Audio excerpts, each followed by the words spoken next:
Hello, I'm Jim, and welcome to Rallying in America, the Recce Podcast. This podcast is an exploration of a rich history, the stories and memories of those who made and make Rallying in America so great. Enjoy the show.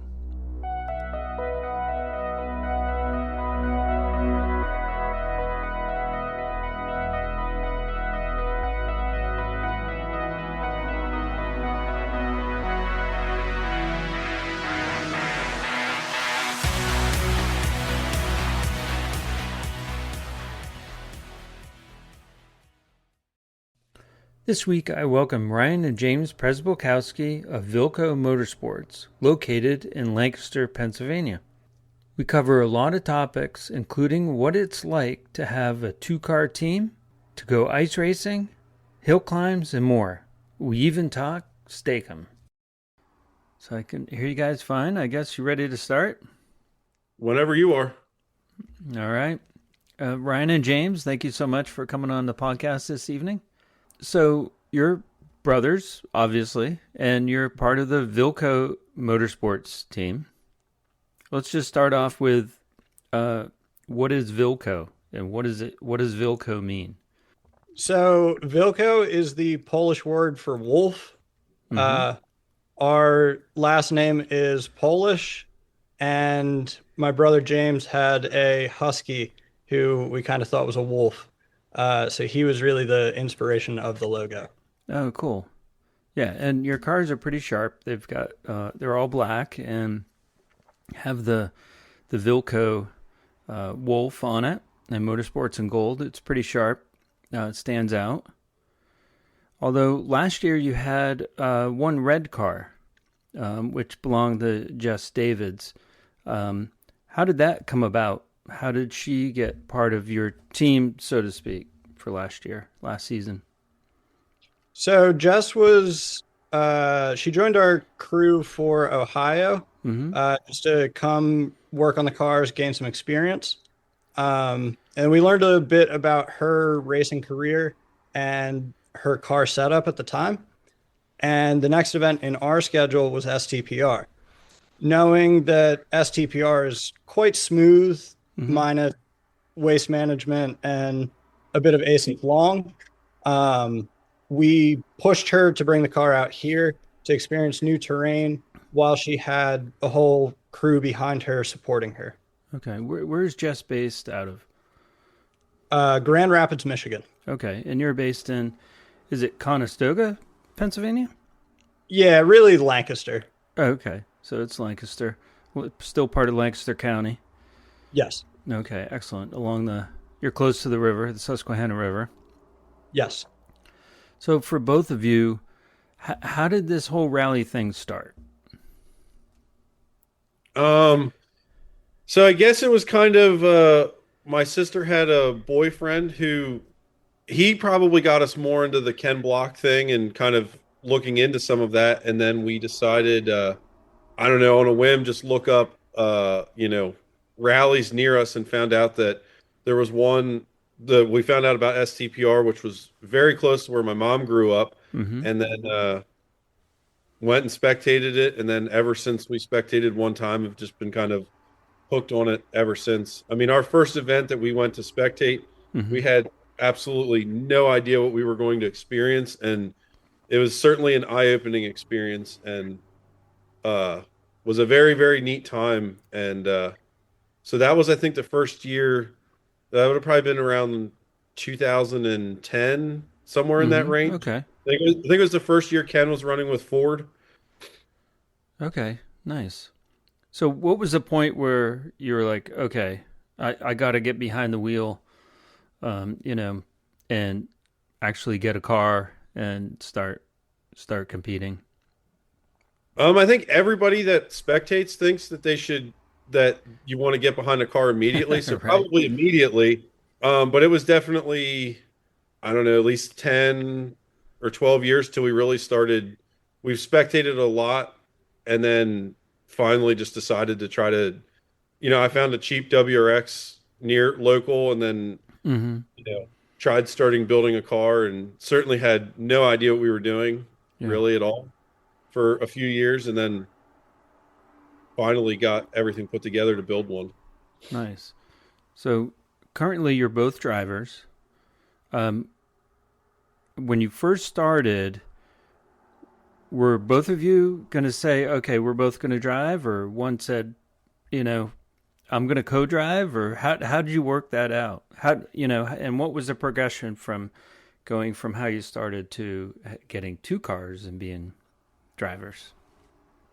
So it really all started with his car and building it ourselves. Mm-hmm. The plan was for him to be the driver. We had a local friend who was going to be the co-driver, and then I was going to be the mechanic. Okay. Then, just scrolling Facebook Marketplace one day, a rally car is 2 hours away. And it's like, well, we got to at least go see it. You can't not see it. And then the guy who was selling it, he took me on a test drive because he was like 6'4" and I'm like 5'11". So I couldn't even drive the car. Yeah. And then he does a handbrake turn in a parking lot in front of a cop. And I was like, yep, I'm hooked. Oh, that sounded like a lot of fun. So you obviously bought the car then.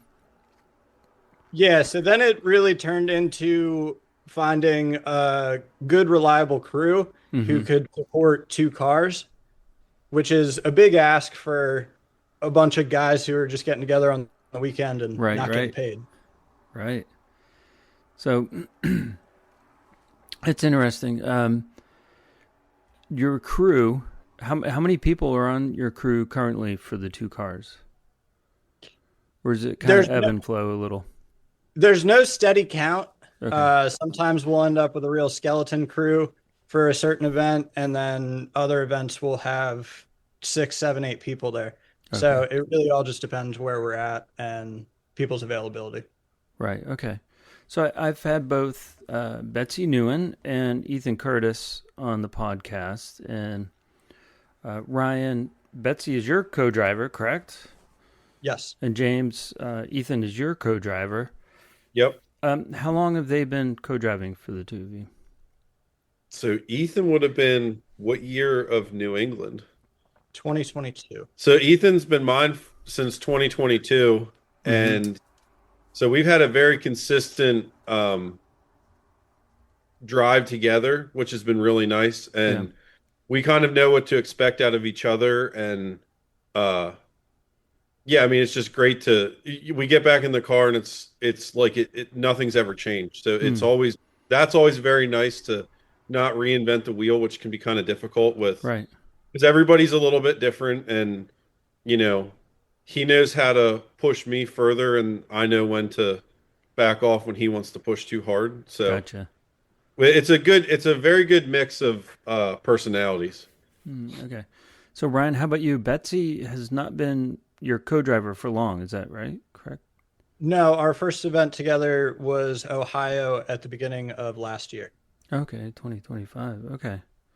And she's super nice, has funny stories and that. So it seems like, just from my observation from seeing it at STPR and Boone, that you guys are also pretty in tune with one another. Did it take a while to get used to a new co-driver? I've been searching for the right co-driver for quite a while. So it's kind of something I've been used to. But me and Betsy did click very well together. Yeah. It's interesting because you learn from each co-driver that you're with, especially from a driver who doesn't have a ton of experience. She brings a lot of different insight to the table. And it's been a lot of fun to learn from her and just get to know her better. She does have tons of funny stories. She's always making me laugh. I think that's a big part of our performance in the past year. She keeps me very relaxed in the car, always telling jokes and never getting stressed out. So yeah, that's good.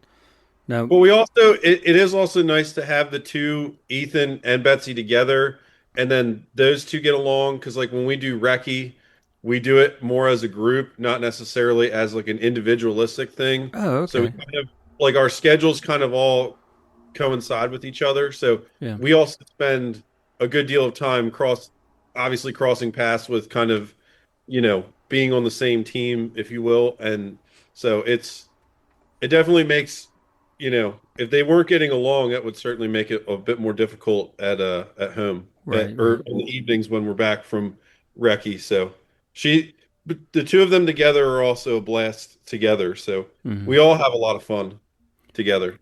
Great. Now, will both Betsy and Ethan be co-driving for the two of you this coming season this year? Unless they say no, Yeah. then Right. Because because again, it's not worth reinventing the wheel. I mean, we kind of, yeah, right, yeah, it's you know, And it's fun when you spend about 6 months away from the car and away from racing, and then you go and you get to meet back up with some friends that yeah, you don't get to see unless you go racing. right, So that makes it fun because then you already have the connections and you get to have a little bit more fun that way. yeah. Okay, excellent. So, Ryan, I'll start with you. Tell us about your car and what you run. So I call it a 2001 Subaru Impreza 30 RS. Okay.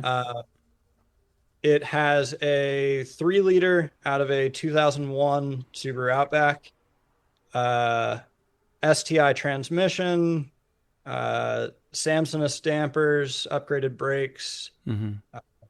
It was built to be a very competitive car. I tried to really spend as much as I could to make it as competitive as I could. And I think I got there. We're still dealing with some teething issues, but all in all, when it runs well, it's very fun to drive. Yeah. So in this off season, and it goes by quick, I imagine the off season. Um, any changes, any updates to the car you have planned? Anything major, or just basic maintenance? Really just basic maintenance and trying to do some testing just to make sure that we don't have any more issues going into next season. Right. James, you want to tell us about your car? yeah, I'm running a 2005 WRX 2 liter turbo with I'm gonna have to think 34 millimeter restrictor Uh huh. and STI 6 speed, and then the same kind of Samsonite dampers and the upgraded brakes. So Right. Okay. Is that your car behind on the lift behind you there? it is. And then if you look, well, Oh, right underneath. Okay. yeah, right now it's truck maintenance Okay, got it. in the other bay. Oh, so is that your towing vehicle, the truck? Yeah, yeah. Gotcha. So, Ryan, you had mentioned testing. So, where do you guys go for testing? Somewhere local, or do you travel a bit? Really traveling. This year it seems like a good year for ice racing. Mm-hmm. So we have an event scheduled in February. So definitely gonna go for that, and then trying to get out to the ice as much as I can. It's a little tough being about an 8 hour tow. Trying to do that every weekend gets a Right. little thing, but I'm gonna try to get out to the ice as much as I can this year. And then we have a couple leads on some places. So hopefully we can get that dialed in, but usually it is a bit of travel to test. Mm, got it. So, for the two of you being brothers, are you really competitive with each other? Is there some rivalry there, or what goes on? What are the dynamics? Or are you guys, very supportive and kind of don't worry about that too much? I'd say as long as we're both winning, I guess it really doesn't much matter. I Right. mean, I, I mean, I guess like I would say that I'm competitive, but I don't Yeah. necessarily know if I'm also indifferent. So, I mean, that's why Ethan's here, so he can be the more excited one than me, because Okay. he definitely gets more excited. So Yeah. that question might go more for Ethan, and he can answer for me. Okay. Yeah. It's it's tough because I don't look at times between us, Yeah. except for one time, the super special in Tennessee, because it's the head-to-head stage, Oh yeah. and Right. he beat us by like 0.2 seconds, and I was bummed about that. But Oh, is that other than when? that, Yeah. Is that when they ran you both one after the other? Right. At the same time. Yeah. Oh, at the same time. Yeah, I think that was the Thursday night super special or Friday night in Tennessee this year. Okay. So we get on that high banked oval track at Newport Speedway, and that is just a ton of fun. I love that just for that super special stage. Oh yeah. So it's a short oval track. What is it, like a quarter of a mile or? Yeah, something like that. I think it's under half a mile. Okay. I remember I used to work for the State Museum of Pennsylvania in Harrisburg years ago, and we were doing a photography exhibit on the races up in the Poconos, and we got to go up and we had hot passes so we could go through the pits and everything. Quite the experience. But when you leave after the race, anybody on the infield, you've got to drive around. You got to go around on the track at the time to get on it. And I kept wanting the driver of our state van. I'm like, come on, step on it. This is your chance. And he's like, no, it's a state vehicle. And everyone was like honking the horn at us and passing us and that. So I imagine it'd be a lot of fun. We'll be right back.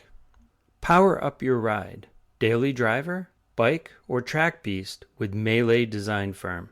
Since 2018, Melee has been the go-to source for high-performance battery mounts and power solutions trusted by enthusiasts and professionals alike. Whether you're carving corners on the weekend, commuting to work, or chasing podiums, they have the gear to keep you powered and ready. Their lightweight universal battery mounts are engineered for performance, crafted with precision, and designed to handle whatever you throw their way. They don't just make and sell parts. They build confidence under the hood. Rugged, industrial, functional. That's the Melee difference. Join thousands of satisfied drivers who refuse to settle for stock. Upgrade your battery game today. Now back to the show. We met back in 2022 at STPR. And I'll never forget your trailer on the door had a big Steak-Umm sticker. And you know where I'm going with this because I've asked you about it before. But tell us about the trailer and the whole Steak-Umm story. So we bought the trailer really right at the start of our racing career. So we've had it for quite a few years now. And it came with that Steak-Umm sticker. Mm-hmm. And it's always just been kind of funny. We never took it off and never thought too much about it. Always kind of like every year I would send a sponsorship packet and hope for the best. Yeah. Well, last year I decided now's the time. And I got pretty aggressive and called about every day and finally got to talk to the CEO, mm-hmm. who just so happened to be the previous owner of that trailer. Oh, wow. So he had his own professional racing outfit. Mm-hmm. That trailer's been to some very cool racetracks under his ownership. So then once we kind of made a little bit of a connection, he sent some sponsorship our way, and we've got to build up a little partnership. So that's mm-hmm. been nice to finally have a meaning to the sticker on the trailer. Oh, nice. Very cool. And I think he sent you some swag or something, some hats and that. Yeah, I noticed that down at Boone. That was kind of neat. So, so with the upcoming season, 2026 in ARA, what are your plans? Have you officially announced them, or have you made all your plans for the year yet? Or so we are planning to do Ohio, Boone, Overmountain, and LSPR. Those will be our 4 rallies. I am entered for Mount Washington. Yes. Okay. Back to see if I've been accepted as a driver. Very hopeful, as that would be an incredible opportunity. Yeah. I've never actually been to the top of Mount Washington, so my first might be through racing, which would be pretty cool. Yeah. It's interesting you mentioned that because I'm working on writing a history of the Mount Washington hill climb. And I got my media credentials for Climb to the Clouds, so I'll be there. So I really hope you do get accepted and you're able to compete. That'd be a blast. And the history of the mountain, I grew up in Massachusetts, so I knew the mountain very well. As a family, we would go up to Rangeley Lakes region in Maine for vacation for something like 20 years, every year in a row. And we would go up see Old Man of the Mountain, Mount Washington, and all of that. So I mention that because I've been reading about the history of the mountain, but also the races that go up it.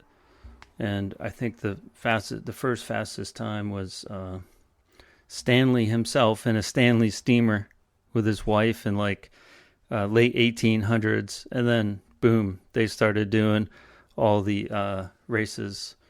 Not consistently every year, but up the mountain. Reading about the crazy cars that went up there.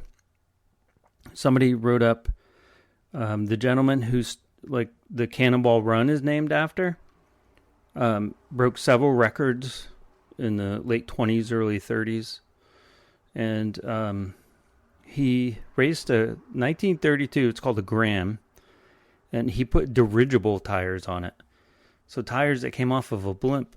So it was kind of funny to read some of the weird things, about the race. So yeah, that'd be an absolute blast. So hopefully you get accepted and we'll see you up there. So that'd be really cool. Yeah, hopefully there's an organizer listening to this and give them a little nudge. Who knows? Maybe. Yeah. I don't know how all that works. So James, you'll obviously go up for crew and help out. I think so. I'm just not really sure what definitely the same 4 races, but I'm not sure what the rest of the summer holds for vacations. Because we did a lot more this past summer, and the summer went by unbelievably fast. Yeah. It was over before it even started. It feels like it was LSPR was very fun to do, but it was also very nice to go home and not do anything for at least 2 weeks after we were done with race season. Right. So nice. It can add up pretty quick. Yeah. Well, be prepared if you go to Mount Washington because, it could practically snow in August. And, they've had since they recorded the highest winds ever recorded at the top of Mount Washington, and the weather's pretty crazy. It'll change instantly. So, you'll need your insulated pants, maybe. Who knows? So very cool. So that's still a pretty decent schedule for you guys. Now, will you help Jess out this year as well? We haven't been in talks. I'm not sure what her schedule looks like so far. So we just need to talk a bit and see where we can help there. Right. Okay, cool. Very cool. Growing up, were your parents into cars, motorsports of any kind, or racing? It's just pure, hey, we went up to STPR and we got hooked kind of deal, right? As you mentioned earlier.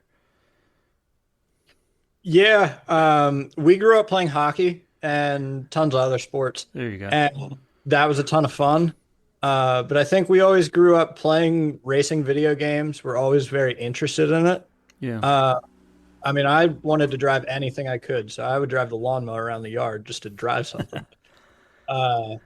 But finally, get your own money and you can do whatever you want with it. And we ended up with a garage and 2 race cars and the whole team. So right, very cool. So Ryan, what was your first car that you paid for with your own money?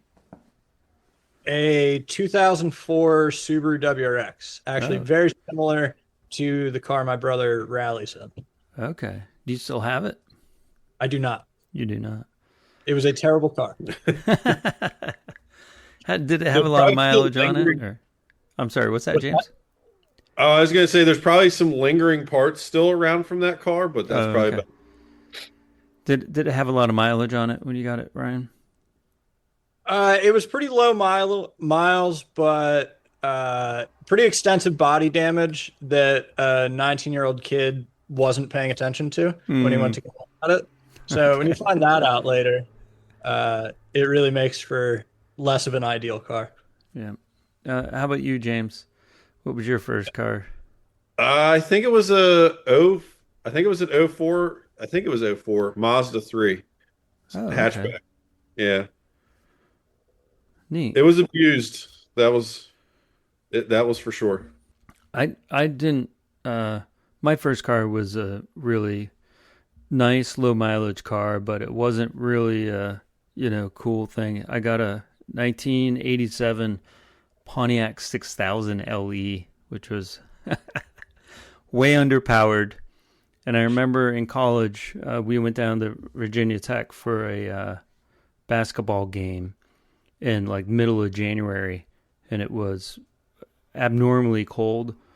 So I was doing donuts in the parking lot after the game, and it has has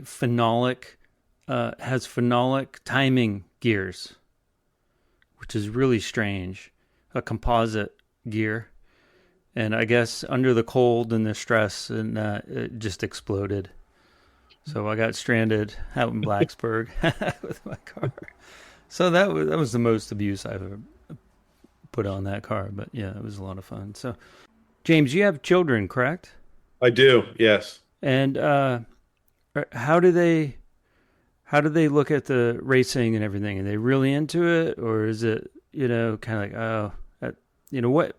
How old are they, and do they think oh yeah, whatever, or are they really into it? No, the my youngest son Hank is very much into it. I mean, he has like I guess it would have been the steering wheel out of the first rally car that Ryan bought. Mm-hmm. And I mean, he plays with that pretty profusely at home.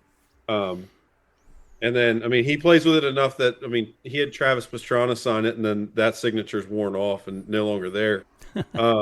My daughters, they're kind of into it, but I don't know, they go in and out of things so much. I don't know.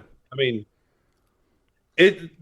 some of it kind of is that it ends up being a long weekend, and then they can get bored. So Yeah. my youngest son Hank he'd sit there all weekend, so he would be content. Okay. Very cool. So this past year we noticed some really bright colors in your shirts and your swag and everything. How did that come about? And I have to ask, was that kind of Ethan's influence? I can't say it was. I think like the original colors for the team were black and gold. Yeah. And then I think we were like, oh, let's switch it up and maybe we'll do some black and pink shirts. And then it was like, wow, pink looks really good. And then we get pink with black shirts. And then it's like, wow, pink looks really good. And then we got those teal ones, which I really like as well.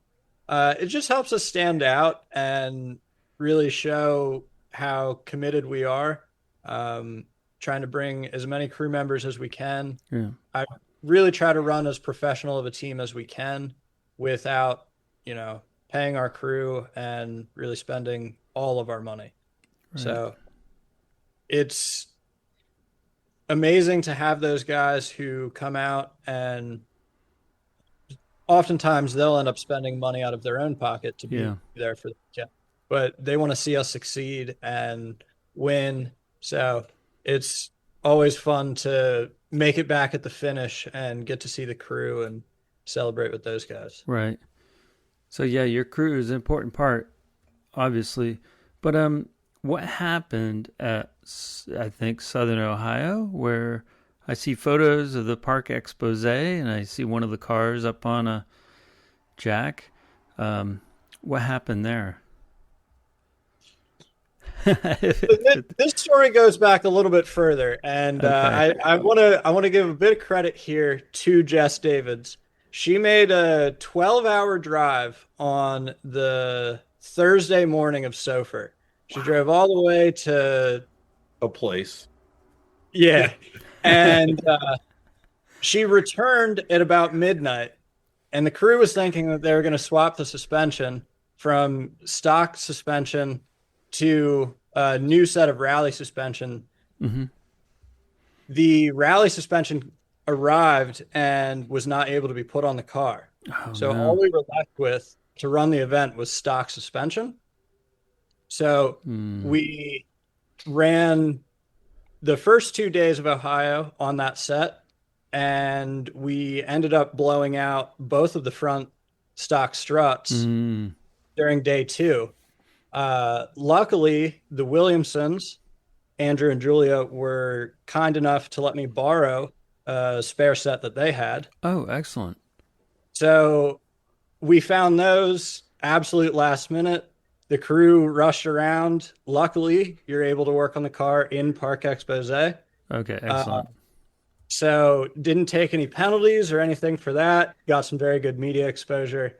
Got the car absolutely. up, and we were still able to put it on the podium after all of that. So that's pretty awesome. So what was your finish after that? that was third in class for that event. Oh, that's awesome. At what point did you blow out the suspension? What stage were you on, or